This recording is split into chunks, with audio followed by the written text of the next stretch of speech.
ನನ್ನ ಪ್ರೀತಿ ವಿಶ್ವಾಸಕ್ಕೆ ಅಭಿಮಾನವಿಟ್ಟು ನನ್ನ ಕರುಳಿಗೆ ಮಂಗಲ ಕಟ್ಟಿ ನನಗೆ ಬಾಳಿದ ನಿಮಗೆ ತುಂಬಾ ಧನ್ಯವಾದಗಳು.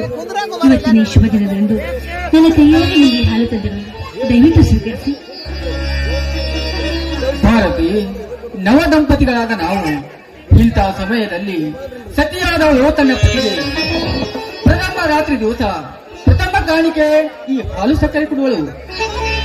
ಇದರ ಮಹತ್ವ ನಿನಗೇನಾದ್ರೂ ಗೊತ್ತಿದೆಯಾ ಭಾರತಿ? ಇಲ್ಲ ಸ್ವಾಮಿ. ಮಾನವ ಕುಲಕ್ಕೆ ಮದುವೆ ಒಂದು ಹೊಸ ಇತಿಹಾಸ, ಸಂಸಾರಕ್ಕೆ ದ್ವಾರ ಬಾಗಿಲು. ನೀ ಕೊಟ್ಟ ಈ ಹಾಲು ಸಕ್ಕರೆ ನಮ್ಮ ಪ್ರೀತಿಯಲ್ಲಿ, ಬದುಕಿನಲ್ಲಿ, ಸಂಸಾರದಲ್ಲಿ ಪ್ರತಿಯೊಂದು ಕ್ಷಣಕ್ಕೂ ಹೊಸ ಜೀವಿಗಳು ಹಾಲು ಸಕ್ಕರೆಯಂತೆ ಸಿಹಿಯಾಗಿರಲು ಸೂಚಿಸುವ ಸಂಕೇತವೇ ನೀ ನೀಡಿದ ಈ ಹಾಲು ಸಕ್ಕರೆ. ಆಯ್ತು ಸ್ವಾಮಿ, ನಿಮ್ಮ ವಾಣಿಯಂತೆ ನಿಮ್ಮ ಜೀವನದ ಪ್ರತಿ ಕ್ಷಣಕ್ಕೂ ಪವಿತ್ರರಾಗಿ ಈ ಹಾಲು ಜೀವನಂತೆ ಒಂದಾಗಿ ಬಾಳ್ವೆ. ಆಯ್ತೆ ಭಾರತಿ, ನೀನು ಅರ್ಧ ಹಾಲು ಕುಡಿ. ಅಡ್ಡಿ ಇಲ್ಲ, ನೀವೇ ಸಂಪೂರ್ಣ ಕುಡಿರಿ. ನೋಡು ಭಾರತಿ, ಪೂರ್ತಿ ಹಾಲು ನಾನು ಕುಡಿದ್ರೆ ಅದು ನನ್ನ ಸ್ವಾರ್ಥ.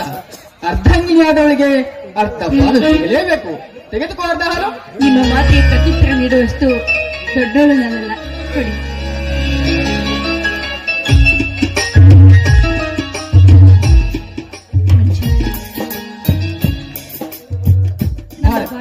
ಈ ಹಾಲು ಸಕ್ಕರೆಂತೆ ಒಂದಾಗಿದೆ. ಭಾರತಿ, ಈ ನನ್ನ ವೀಣೆ ಮಿಡಿಯುತ್ತಿದೆ, ಬೇಗನೆ ಒಂದಾಗು ಎಂದು.